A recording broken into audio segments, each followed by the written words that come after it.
Tapi memang di depan istri Anda ada orang yang hebat. Mati kutu kita semua di depan istri. Apa kata istri saya? Hei Ustadz, di luar kau boleh singa panggung, tapi di rumah kau Hello Kitty. Jangan ketawa, saya serius ini. Dia pikir gampang jadi suami. Coba lihat itu kasihan. Kadang-kala bawa Grab, motor, di jalan kempes bannya, dia tidak telepon kamu itu.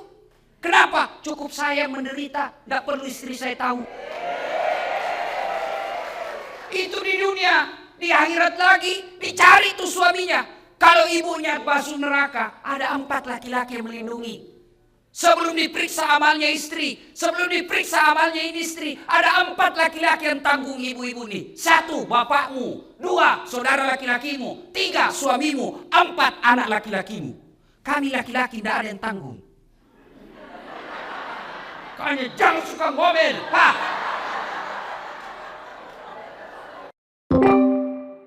Jangan cerita aibnya orang. Ayuhibbu ahadukum, sukakah kamu memakan bangkai sesama manusia? Dan ghibah inilah yang memutuskan tali persaudaraan kita. Tidak ada orang senang dicerita. Ibu-ibu kan biasa kumpul. Kalau suamimu tenang, sopan, bicaranya halus, rajin ibadah, baik, hati-hati. Hati-hati. Kenapa? Layangan putus.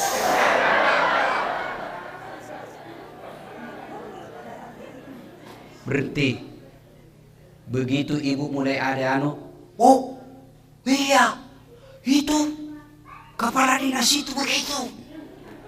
Kau tahu sinetron tadi malam, juli betul sifatnya. Langsung orang jadi korban. Bu, kalau majelis taklim yang sukses, dia akan berkata, sudah deh, tidak usah cerita kejelekannya orang. Na'udzubillah min zalik. Kita berlindung kepada Allah dari keburukan seperti itu. Belum tentu suami kita lebih baik dari suami dia.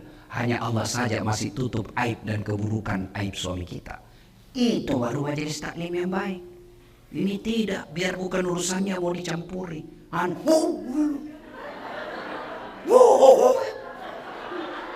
Ketawa kau karena kau bayangkan dirimu semua. Bu, yang suka ikut campur urusannya orang, itu nanti takdirnya hidupnya seperti tauge. Tahu tauge? Coba lihat tauge, suka ikut campur tuh. Gado-gado ada. Tahu isi ada. Pecel ada. Soto ada. Karena dia suka ikut campur, Allah takdirkan bengkok. Maka kalau ada di kantor ini, di majelis taklim kumpul, gosip, teriaki. Pagi-pagi toge nih ya. 1. Yang bisa memutuskan tali persaudaraan kita, ghibah. Dan itulah yang Nabi katakan, sittatu asya'in tuhbitul amal. Ada 6 sifat yang menghancurkan amalmu. 1 diantaranya, al-istighalu bi'uyubil khalqi, toge. Berhenti cerita kejelekan orang. Yang kedua, penyebab putusnya persaudaraan apa? Sangka buruk. Lewat. Wah, kayak enggak kenal aja. Mentang-mentang sudah jadi istri wagub. Dulu waktu mau dipilih, senyum kiri kanan. Bukan sombong. Beliau lagi buru-buru mau ke toilet. Itu namanya sangka baik. Masa dia jawab-jawab WhatsApp saya? Dulu setiap saat jawab, sekarang tidak pernah lagi dijawab. Tertimbun WhatsAppnya ibu, sangka baik. Ibu-ibu, jangankan mengolah kantor begini, rumah tangga aja pasti kacau kalau suami istri sangka buruk. Kenapa ya? Itu tiba-tiba dilantik.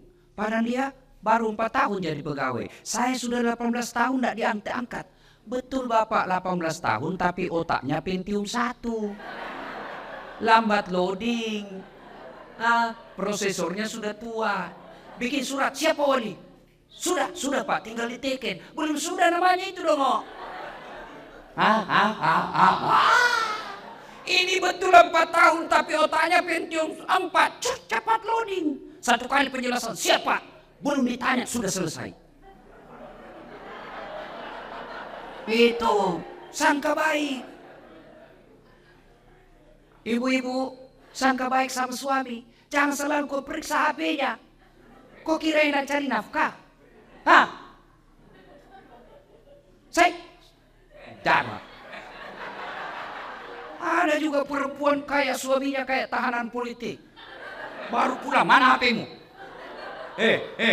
Dengar ini. Ada 4 penghuni api neraka. Satu diantaranya istri yang suka memaki suaminya. Itu hadis Nabi loh. Ada 3 golongan orang yang tidak diterima amal ibadahnya. Satu diantaranya istri yang durhaka sama suaminya. Ada yang tanya, bagaimana kalau suami durhaka sama istri? Tidak ada dalam hadis.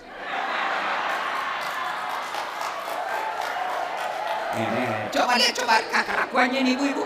Ustadznya aja dia mau komplain. Bu,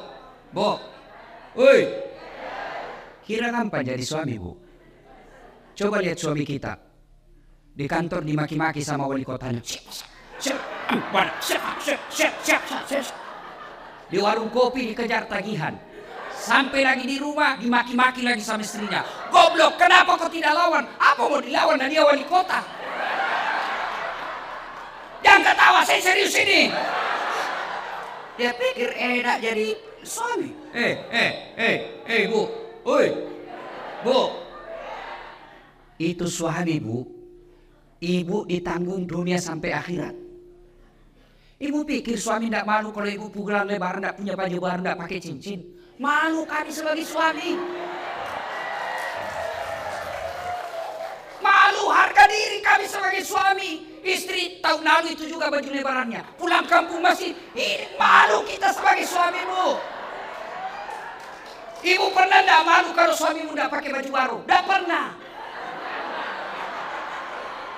Jangan ketawa, saya serius ini. Dia pikir gampang jadi suami. Coba lihat itu kasihan. Kadang-kala bawa Grab, motor, di jalan kempes bannya, dia tidak telepon kamu itu. Kenapa? Cukup saya menderita, tidak perlu istri saya tahu. Itu di dunia, di akhirat lagi dicari tuh suaminya. Kalau ibunya masuk neraka, ada 4 laki-laki yang melindungi. Sebelum diperiksa amalnya istri, sebelum diperiksa amalnya ini istri, ada 4 laki-laki yang tanggung ibu-ibu nih. 1, bapakmu. 2, saudara laki-lakimu. 3, suamimu. 4, anak laki-lakimu. Kami laki-laki tidak ada yang tanggung. Kayaknya jangan suka ngomel. Biar HP salah diperiksa. Bagaimana suamimu tidak bikin nama palsu?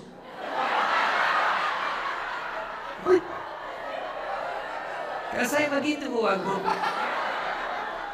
Saya bu semenjak saya viral ini, ada cinta-cinta monyet saya dulu di kampung.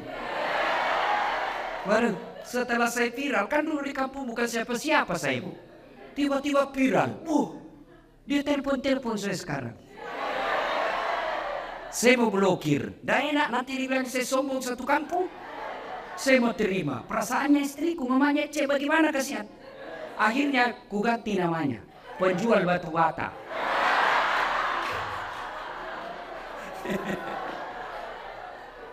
Suatu ketika saya lagi nonton sepak bola. Tiba-tiba bunyi telepon. Istriku berteriak mamanya cek, Ustaz, penjual batu bata. Mati saya. Terbasa. Saya tidak boleh panik, kalau panik ketahuan. Santai aja. Jangan sayang, tidak usah kuangkat. Tagihan itu. Perempuan kapan ditakut kalau bicara tagihan? Aman saya pak. Suatu ketika saya pulang ceramah, hauslah saya. Mau minum teh.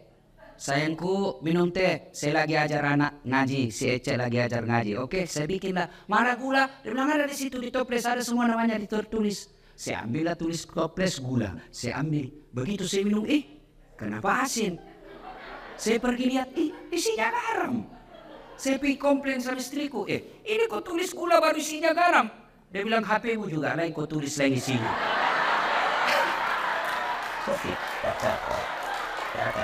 Salatullah salamullah ala toha rasulillah. Salatullah salamullah ala yasin. Alhamdulillah. Jadi jangan sangka buruk. Masa suami yang carikan nafkah, yang belikan baju, yang nyicilkan mobil, yang nyicilkan rumah, masa ibu curigai terus?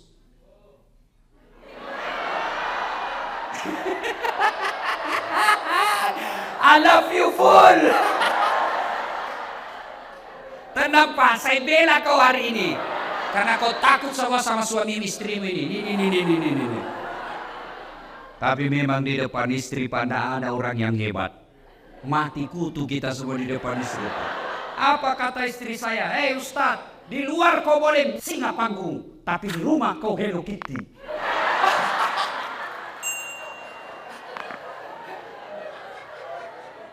Bu, telepon suami. Kok tidak dijawab? Oh, suamiku lagi sholat duha. Tenang perasaan. Telepon lagi jam 12. Kok belum dijawab? Oh, berarti lagi sholat berjamaah. Tenang perasaan.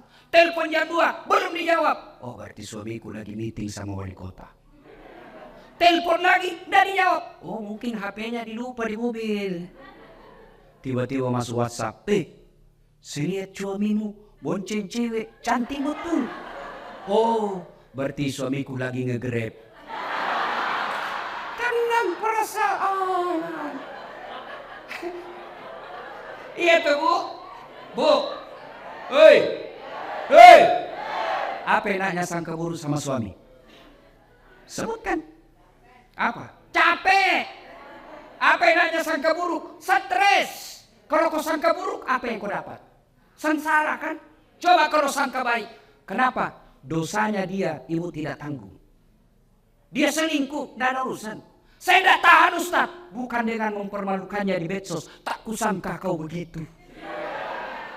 Andai ku tahu begini, aku tidak menerima lamaranmu. Apalagi tidak, nah selalu punya anak 2. Maka lebih baik apa? Kau tanggung dosamu. Kau berbuat di luar Pak, kamu yang tanggung. Beda kami laki-laki. Kalau istri keluar tidak izin, kami laki-laki tanggung dosanya. Kalau istri tidak pakai jilbab, kami suami yang menanggung dosanya. Kalau istri tidak sholat, kami suami yang tanggung dosanya. Itulah makna ayat ku anfusakum wa ahlikum nar. Makanya ibu tenang deh, jangan sangka buruk. Orang yang selalu sangka buruk memutuskan tali persaudaraan. Panjang mau dicerita, tapi waktu yang terbatas. 2. Sedekah. Bu, pernah lihat orang diantar ke kubur? Pernah? 3 yang mengantarnya kata Nabi. 1. Keluarga. Bu, ibu meninggal, jangan pikir suami mau masuk dalam kubur. Meskipun waktu ibu remaja dia gombal, gunung kan kudaki, lautan ku seberangi, masjid kau lewati. Begitu ibu meninggal, jangan pikir suami mau masuk menemani ibu di kubur. Enggak. Ada kawan saya naik haji 2012, 2016. Begitu meninggal istrinya baru-baru bengkak matanya Pak.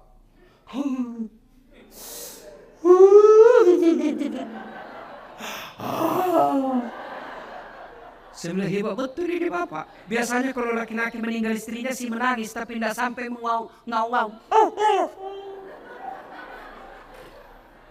Sabar Pak, separuh jiwaku hilang Ustaz.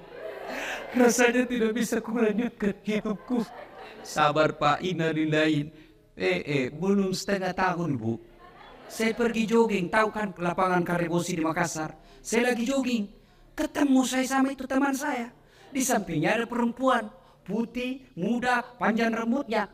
Saya tanya, Haji, siapa? Siapa Haji? Yang baru Ustaz.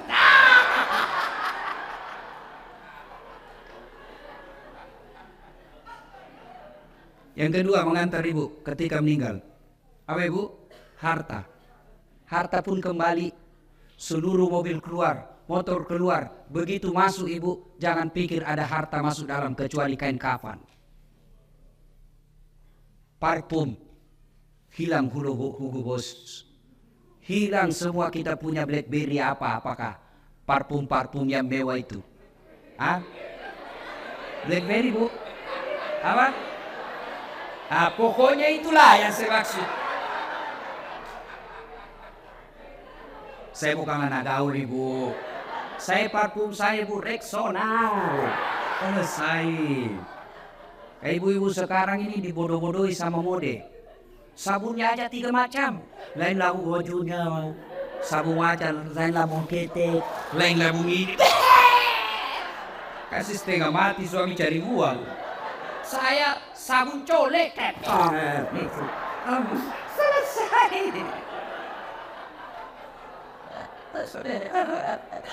Ya. Yang ketiga mengantar kita amal. Masuklah kita ke kubur. Begitu masuk kubur, bu, jangan pikir akan kembali lagi. Pegawai wali kota tidak disenang sama wali kota, tidak disenang sama gubernur. Masih ada pilihan? Ada. Tunggu sampai selesai jabatannya. Tidak disenang sama wali kota, tunggu sampai dimutasi, selesai urusan. Tidak mutasi Ustaz, masih ada pilihan. Apa? Pensiun dini, selesai. Lewat apa? Tidak ada urusan kamu, bukan kau dan bosku. Selesai. Ibu, ada warga Betawi ke Jawa merantau, sampai di Jawa kada nyaman, tidak enak di sana. Ada pilihan? Ada. Pulang lagi ke Betawi. Da orang Jawa merantau ke Papua, Papua tidak nyaman, balik lagi ke Jawa. Mangan orang mangan, yang penting ngumpul.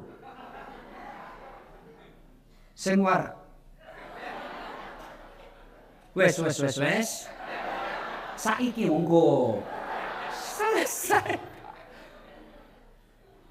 Tapi demi Allah, ibu masuk kubur, senang tidak senang, tinggal kau di situ.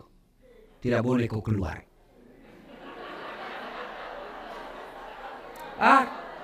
Ternyata sudah masuk kubur. Tidak nyaman, keluar dulu deh. Ibu pun kalau keluar lari satu komplek. Tidak ada yang mau dekat sama ibu. Ketika sudah masuk dalam kubur, 3 aja yang bisa menolongmu, kata Nabi. 1 diantaranya, sedekatun jariyah, sedekah. Mohon maaf, matur nuhun. Nih bu, jinji, yang di depan ini, yang banyak emas berliannya, tuh saya lihat cincin-cincinnya ibu. Jam tangannya ibu Agu. Kalau meninggal siapa yang pakai perhiasan ibu? Anak, bukan, istri kedua. Ia pasti kawin lagi lah suamimu.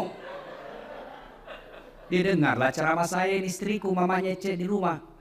Ustadz, itu saya dengar ceramah, kalau meninggal kawin lagi. Jadi kalau saya meninggal Ustadz kawin lagi. Saya bilang, di sini kau sayangku. Ku peluk dia sambil ku jelaskan. Ku dengar baik-baik sayangku ya, engkau permata hatiku. Jangankan kau mati, kau masih hidup saja saya selalu berpikir kawin lagi. Apalagi kalau kau sudah mati. Daripada ibu-ibu itu emas berlian dinikmati orang istri kedua, mending ibu kirim ke kubur sekarang. Sedekah. Dan enaknya menjadi istri wali kota, istri sekda, istri wagub, meskipun palsu tetap orang bilang asli. Iya toh? Kalau ibu wagub pakai, pasti orang bilang asli dong. Padahal belinya di Tanah Abang. Iya, maka keliru orang kaya. Kalau saya kaya, mending saya pakai yang palsu. Orang pasti tahu asli. Tapi kita orang miskin, biar sudah asli orang bilang dari mana kau dapat?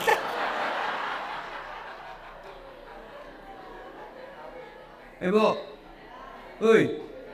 Hei, ibu suami mulai lain-lain.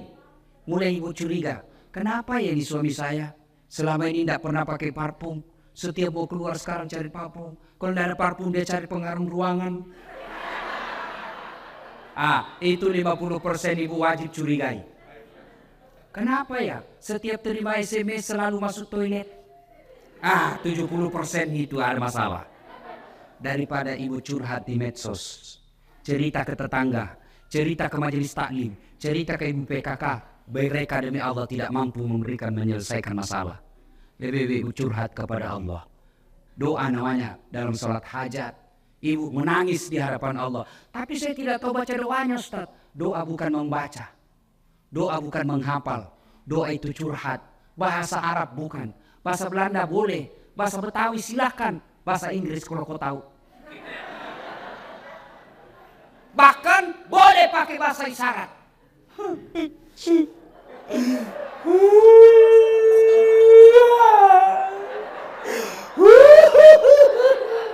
Oh, malaikat katakan, ya Allah baru suaminya kawin lagi. Silakan. Sudah itu, ya Allah, Engkau Zat yang memelihara dan menjaga suamiku. Tidak mungkin saya bisa menjaganya 24 jam. Aku serahkan suamiku, Engkau menjaganya. Ya Allah, ini ada duitku 2 juta. 2 juta tolak bala. Mudah-mudahan 2 juta ini suamiku terhindar dari wanita jahat. Bismillah, bawa ke panti asuhan besok. As-sadaqah itu bersedekah supaya anak tidak kena narkoba, supaya suami tidak kena mutasi. Tidak usah cari muka sama ibu aku. Ya bu, ya terserah. Mana caranya? Sholat hajat, minta pertolongan kepada Allah. Ya Allah, lindungi suami saya. Ini 1 juta, tolak bala supaya suamiku tidak terkena musibah mutasi. Ya Allah, ini 2 juta supaya istri suamiku terhindar dari wanita jahat. Coba ibu amalkan, sholat hajat namanya. Saya tidak tahu niatnya Ustaz. Masa ibu tidak tahu niat? Niat itu begitu ibu wudu, saya mau sholat hajat. Itulah niat, tidak harus diucapkan. Mau ucapkan, sholli sunatal hajati. Rakaatain lillahi ta'ala, Allahu Akbar. Tidak hafal bahasa Arab, bahasa Indonesia. Saya niat sholat hajat, 2 rakaat sunnah hukumnya bagi saya lillahi ta'ala, Allahu Akbar. Itu pun tidak hafal. Berdiri tegak menghadap kiblat Tuhan. Sholat hajat ya, Allah. Selesai. Salatullah, salamullah, ala toha rasulillah. Salatullah, salamullah, ala yasin. Allahu Akbar. Ayo sholat, sedekah.